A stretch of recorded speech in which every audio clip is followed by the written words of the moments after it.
I want to thank all of my colleagues because I know it's been a difficult time. And there's an awful lot of people who have different comments on this legislation. They have different feelings about it. And there's an awful lot of facts and unfacts, the truth and the untruths that's been out there. And I want to set a few of the things straight. I think you know, Madam President, I'm a proud gun owner. Come from a tradition in West Virginia, the same as you from North Dakota. I'm an A-rated lifetime card-carrying member of the National Rifle Association. I agree wholeheartedly with the mission of the NRA, which is to defend the Second Amendment rights of law-abiding, gun-owning American citizens like you and I, to promote firearms and hunting safety. As a matter of fact, as a governor, I promoted the Eddie Eagle program in West Virginia along with our friends, and marksmanship, and to educate the general public about firearms. I carry my card with me, and I've had this for quite some time. It's a life membership. And ever since I became a member, I've read all the magazines, like most of us when they get them, and read the magazines, and I've gotten all the special notices about when there was something that they had of concern. And I had always read it, and I'd think, oh, that's great. I'm glad that someone's saying this or speaking out. So I was surprised. When the latest alerts from the NRA was filled with so much misinformation about the firearms background check legislation that Senator Toomey and I are trying to get to this, in front of the Senate to be passed. They're telling their members that our legislation would, and I want to quote this, criminalize the private transfer of firearms by honest citizens, requiring lifelong friends and neighbors and some family members to get federal government permission to exercise a fundamental right or face prosecution. Where I come from in West Virginia, I don't know how to put the words any plainer than this. That is a lie. That is simply a lie, and anybody that can read knows that's not factual. There's nothing in this bill. It's not a universal background check. There is nothing in this bill that basically says that you're living in a neighborhood and you want to sell your neighbor your gun. You can do it. No background checks are required. If you come from the traditional gun background states, or gun states with the tradition I have, gun culture, you can give it to your son, your grandson, any of your family members, and no background check is needed. Why they would say that the private transfer of firearms by honest citizens. This bill protects honest, gun-loving, law-abiding citizens more than any piece of legislation we've had in the last 2 to 3 decades. And I think people that have read the bill know that. I remember when the NRA used to feel a lot different about background checks, and it wasn't all that long ago. Back in 1999, their executive vice president, Wayne LaPierre, testified before Congress that background checks were reasonable. In fact, he said it over and over and over again, and I quote from Mr. LaPierre, "We think it's reasonable to provide for instant checks at gun shows, just like at gun stores and pawn shops. Because the law is, if you go to a gun store now, that's a licensed dealer, you have to do the background check. And by law, they have to keep the record. And by law, they cannot use that as a registration. Cannot by law. Even in our bill, we even make sure that you cannot use any type of information for registration. And we said if you try to do it, if you're a government agency or a person that works for government and you use any of these records, it's a felony with 15 years of imprisonment. That's how much they're protecting. This bill protects my rights as a law-abiding gun owner. We think it's reasonable to provide mandatory instant criminal background checks for every gun sold at a gun show. We've talked about this before. The law today says that if I go to a gun show and I go and there's a dealer, a licensed dealer, that dealer still has to do a background check on me and keep the proper record. But I could go to a table over or go outside in the parking lot and nothing is required of me. Nothing. And all we're doing is taking current law and making it uniform. So everybody plays by the same set of rules. We think it helps tremendously. We talk about the criminals and people who have been adjudicated through a court of mental illness, and they've been determined that they're incompetent. We don't think those people should be able to buy a gun at a gun show. We don't think that they should be able to buy a gun online or at a gun store. And we believe that the law-abiding gun owners that I know in West Virginia, and I'm sure you do in North Dakota, would not sell their gun, even though they don't have to go through a background check, to someone that they know has been mentally insane or it's a criminal in town. That's not how we transfer or sell our guns in West Virginia. You know, I'm very proud, and I'll tell you this. I've talked to all my gun owners all over my state, and I'm so proud of them because they want to protect it. They've heard all of this hogwash out there and all the lies and people trying to misrepresent. And when you talk to them, over 80% of them, Madam President, said, I agree with you. You're right. And the bill, they've read the bill. This is tough, I understand. But all I'm asking for is if people would take the time and read it and make sure you know what you're going to pose. I'd be okay. I would be okay if the NRA just said, listen, we've tried the background checks, and guess what? The federal government didn't do its job the way it was supposed to. You know what? They're right. The federal government did not clamp down. They did not require the states to turn in all their records and put any type of a penalty. Guess what? In our bill, we fixed that. I've told people before, I've been in the legislative process for quite some time. I've been governor of my state, and I was involved in so many different aspects of government. I've never seen a perfect bill. I really have not. I've never had a perfect bill that I've ever voted on and didn't have to be worked on. So I would say to my friends, whether it be the NRA or any gun organization, if you don't like the thing that you supported 10 years ago, then work with me and let's fix it.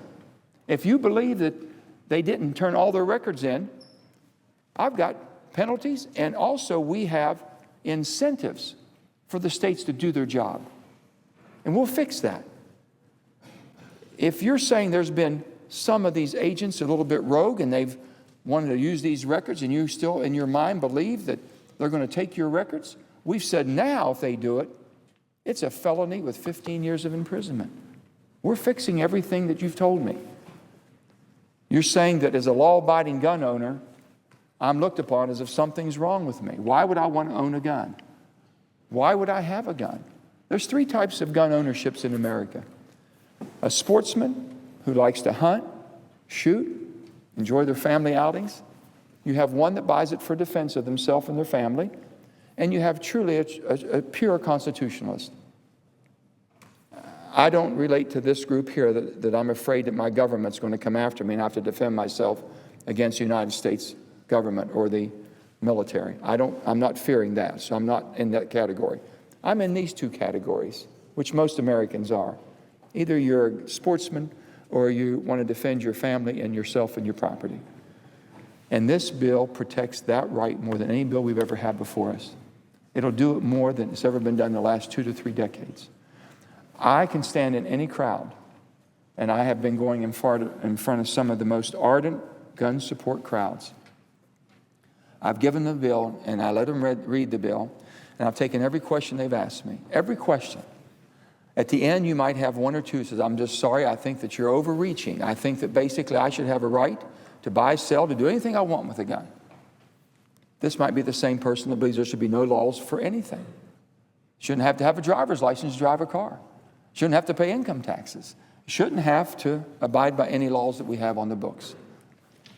I just respectfully disagree, but I respect their position.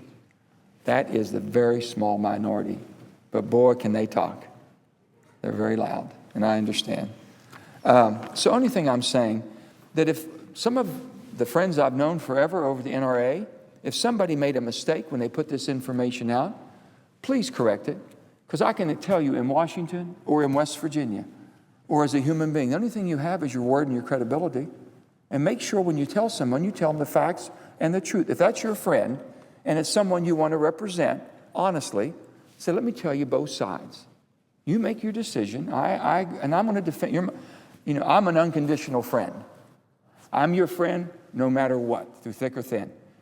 Now, we go on to the next, if you will, when things don't work out. I understand that.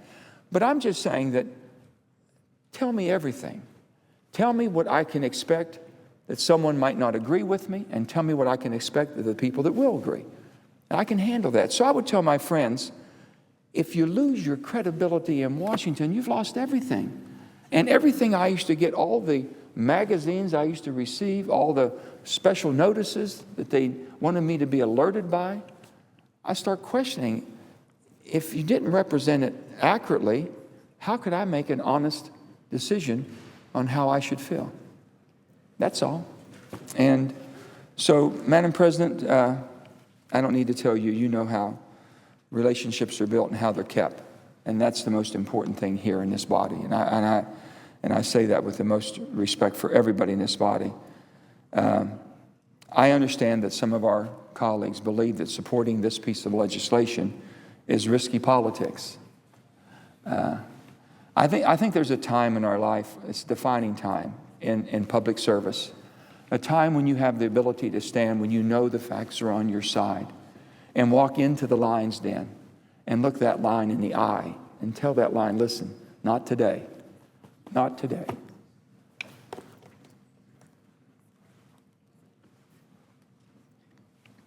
Even if politics are risky, remember the words of Andrew Jackson. The brave man, inattentive to his duty, is worth little more to his country than the coward who deserts in the hour of danger. And I'm not saying any of that. Everybody has their purpose and reason. This piece of legislation, the longer people read it, the more they study it, the more it sells itself. My good friend John Tester from Montana spoke right on this floor 2 days ago. I just said, John, if you want to come down and say something, please do. I didn't know what John was going to say. But I did encourage John, please read it. Well, flying to Montana and back, you have a little bit of time to read. And John used that time to read the bill frontwards and backwards. And he spoke about the things in the bill that it did and the things it didn't do.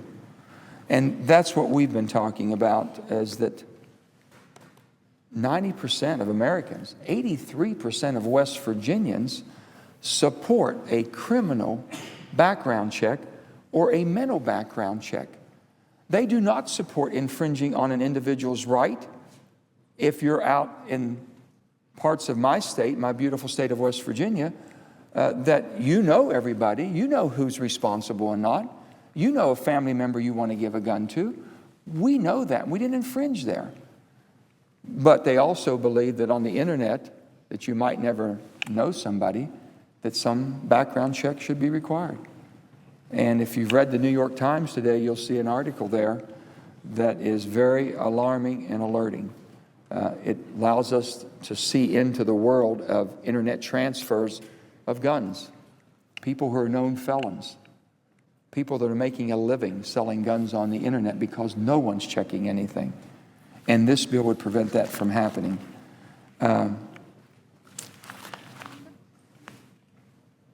Old Hickory also said, one man with courage makes a majority. One person, because, Madam President, you and the ladies in this body have given us so much strength. They really do. They bring balance. As it said in some of the movies, you complete us. You complete us as a body, and you really do. And I appreciate so much the grounding and the way you ground us, and I thank you for that. This is an Al-Qaeda member, too. I want to speak about this. I was watching Morning Joe one morning, and they showed a clip. They showed a clip of this gentleman who is an American, an Al-Qaeda terrorist who's an American. And as you see there, if you ever click on to see, this is very easy to pull up on your video. Our gun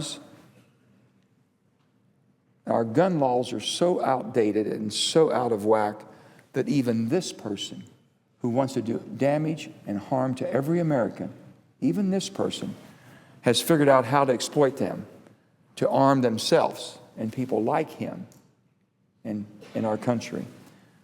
I'm sure all of you, if you haven't, you need to see this. His name is Adam Gadon. Adam Gadon is his name. Telling sympathizers of Al-Qaeda how to get their hands on guns in America with almost no questions asked. Almost no question. He says, and I quote, Madam President, America is absolutely awash with easily obtainable firearms. You can go down to a gun show at the local convention center and come away with a fully automatic assault rifle without a background check and most likely without having to show an identifications card. And then he finishes. So what are you waiting for? So what are you waiting for? This is his words. Well, I'm not waiting. I'm not waiting for him to get his hands on the guns. If he's a law-abiding American citizen, can pass a background check, God bless you. I'll fight to the nth degree to defend your Second Amendment rights. But if you're this guy with the purpose that this guy has for America and Americans, absolutely not. That's what we're asking. Madam President, our legislation shuts him down. It stops him cold in his tracks. If Al-Qaeda's enthusiasm for gun show sales isn't chilling enough, you have to read today's New York Times article about how easy it is for criminals to buy and sell guns on the internet. Not only is it quick and easy, it's anonymous. You don't have any idea who you're dealing with. One of the people in the article describes these internet sales as a gun show that never ends. A gun show that never ends. And I would add, he says, never closes. Because the internet is 24/7. The internet is a vast marketplace for guns. In 2000, the Department of Justice estimated that 80 online firearm auction sites and approximately 4,000 other sites offer guns for sale. This was more than a dozen years ago, and we all know how the internet has expanded since then. The online market may now exceed gun shows in terms of sales volume. And we all know how we're using our technology more and more every day for our personal lives and how we depend on it. For example, the National Shooting Sports Foundation surveyed owners of modern sporting rifles in 2010 and found that 10% of them, 10% of all rifles sold, had purchased their firearms at gun shows, whereas 25% had purchased them online. 25%. Believe me, I understand the political stakes for my colleagues, and I sympathize. I've been there. I understand it. And comes from states like West Virginia. And no state has a higher regard for the Second Amendment rights to bear arms than my state. In fact, on the Great Seal of the state of West Virginia, the preamble is, Montani semper liberi. In Latin, that means mountaineers are always free. So you know how we feel. We're one of the few states that only became a state during the Civil War, broke away from Virginia at that time. But West Virginians are also guided by a little common sense, and I've said this. In West Virginia, we know what nonsense is, we know what common sense is, and now we know what gun sense is. And that's all we're asking for. And I'm proud of all of my West Virginians. And when they read our legislation, they understand that all we are doing is using common sense to protect the safety of the public, especially our kids, and at the same time protect the Second Amendment rights to bear arms. John Adams once said, Madam President, facts are stubborn things. Facts are stubborn things. It's just hard. It's hard. And I'm pretty stubborn myself, as I know, Madam President, you are. And all of our colleagues. If we weren't, we wouldn't be here. So I'm going to go through our legislation again and tell you what is the myth out there and what is the fact about our legislation. Let's start with the myth that the NRA is repeating to their members. Let's start with that. Here's the myth. This legislation will require background checks, and when a gun owner sells, loans, or gives a firearm to a relative, neighbor, or a friend, they're going to prohibit that from happening. That's what they're saying this legislation does. Here's the fact. Current law exempts such transfers from background checks, and our bill does nothing to change that. Nothing to change that. You can loan your hunting rifle to your buddy without any new restrictions or requirements, or you can give or sell a gun to your brother, your sister, your cousin, your uncle, your co-worker without a background check. You can post a gun for sale on the court bulletin board in your workplace or on your church bulletin board without a background check. We're not going to do anything to turn law-abiding gun owners into criminals, which is what they want you to believe any legislation, and our legislation, mine and Senator Toomey's and Senator Kirk's and Senator Schumer's would do. It doesn't do that. There's another myth. Nothing in this legislation would have prevented or will prevent any tragic mass shootings in the future. Madam President, I know that you were visited by the families, as most of our colleagues were from Newtown. Most difficult time. Not one of them ever asked us to take the guns away. Not one of those families ever asked us to repeal the Second Amendment. They never infringed on any of that. And most of them to a T said, I know this wouldn't have saved my baby. I know this law today that you're working on would not have saved my baby. They know that. They said, maybe we can save somebody else's baby. That's all. But let me tell you, this bill has a component called the Commission on Mass Violence.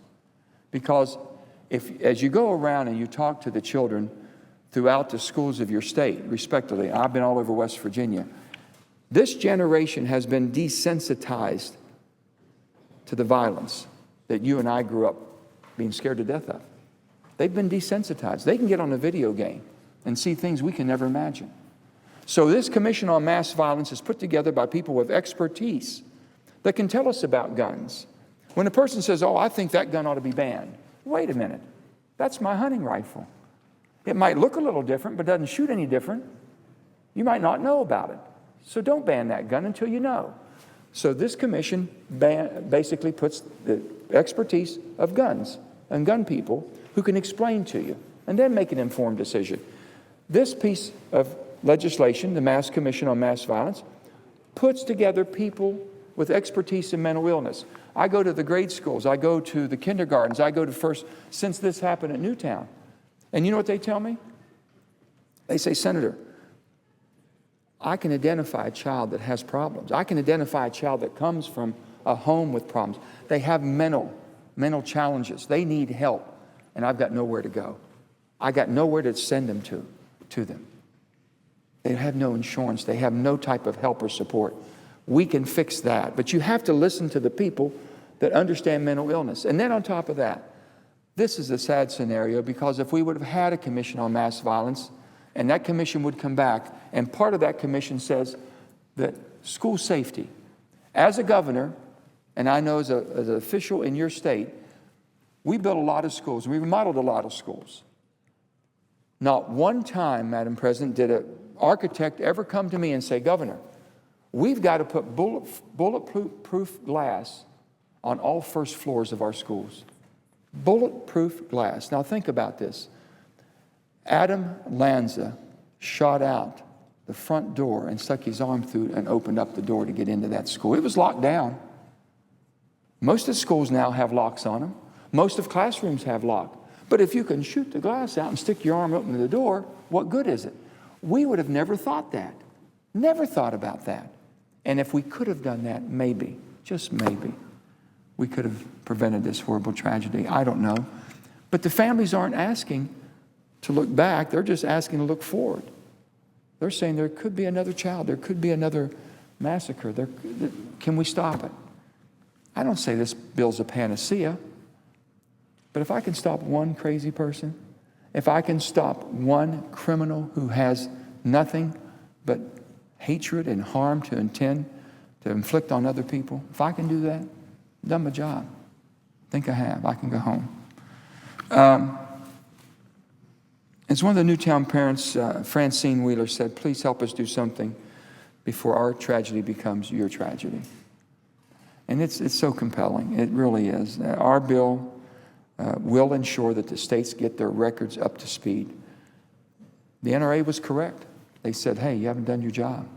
I agree with you, we didn't. But we're going to.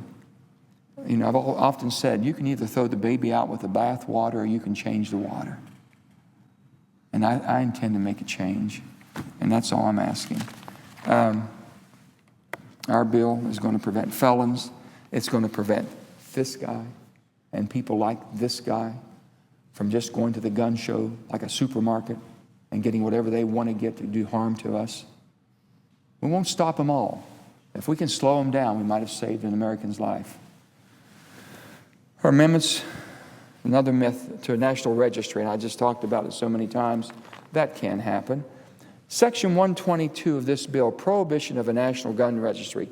Section 923 of Title 18, United States Code, is amended by adding from our bill, the Attorney General may not consolidate or centralize the records of the acquisition of deposition of firearms or any portion thereof maintained by a person with a valid current license under the chapter and an unlicensed transfer under the section.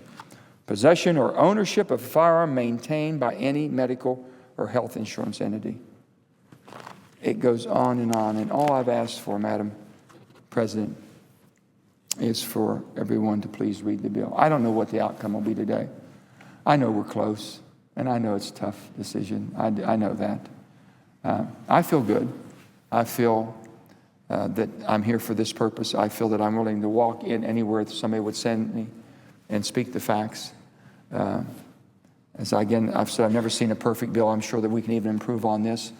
But I will tell you, Madam President, everybody was asked for input.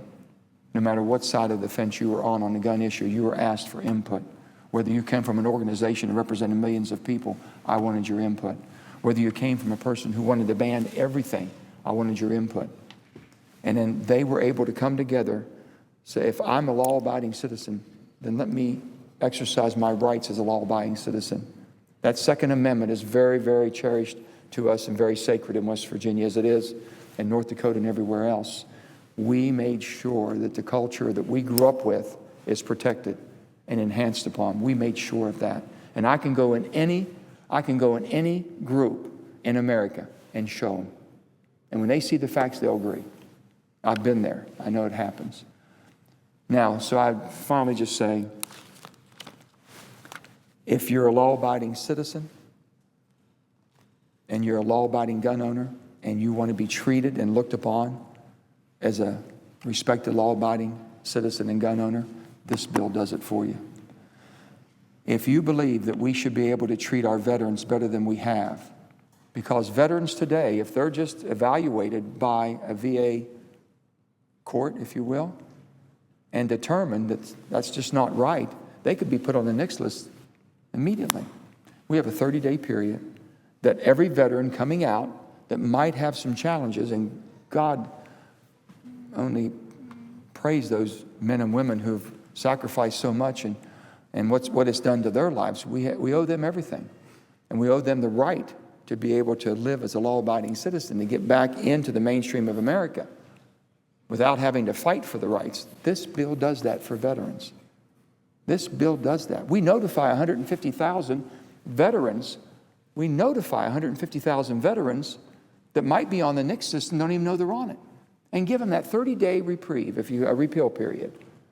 We do that in this bill. So if you want to really honor a veteran, if you want to thank them for their services and make sure they're treated with the utmost respect, this bill does that. If you're a criminal, if you have been deemed to be mentally incompetent through a court, you're probably not going to like the bill. I'm the first to tell you that. I'm sorry, you're not going to like it. I'm not going to make any excuses because I don't think you'd want guns for the right reason anyway, so I hope I can keep them from you. That's what I would say. I hope I can keep them from you. I hope you can't go down with our Al-Qaeda person over here who's an American turned as a terrorist and go with him and buy a gun. I just hope you can't do it at a gun show. Hope you can't get on the internet so they don't know who you are, what you look like, or what your intentions are, and buy a gun. I'd like to maybe find out if I could stop you. So I plead guilty to that. If that's what it is, I would. But I'm proud of the work we've done. I'm proud of all of you, and I know you all have to make a decision, and I respect that. I would say I don't think never in our life has a bill come together with so many pieces of it and so much involvement and input that took the consideration of law-abiding gun owners like myself and you and so many of us in this body and respected that and enforced it, and also the respect of our veterans and fixed that, the respect that the government hasn't done its job but could do a better job and make them do it, and the ability to keep a person that shouldn't have a gun strictly at a commercial transaction. I don't know of any bill that we've had before us or that we might have again that would do it all. And with that, I would say that it's been a pleasure to work with all of my senators on this, and they've worked hard. And I know that it's not going to go away. Whatever happens today will happen. I feel that we've done a good job, and I just ask my colleagues to consider this before we vote sometime this afternoon, and make sure that they feel good and comfortable and can go home and defend the position. And that's all. Everybody has to do that, and we have to respect that. We have to respect that, and I do. So with that, Madam President, I would yield the floor, or I notice the absence of a quorum.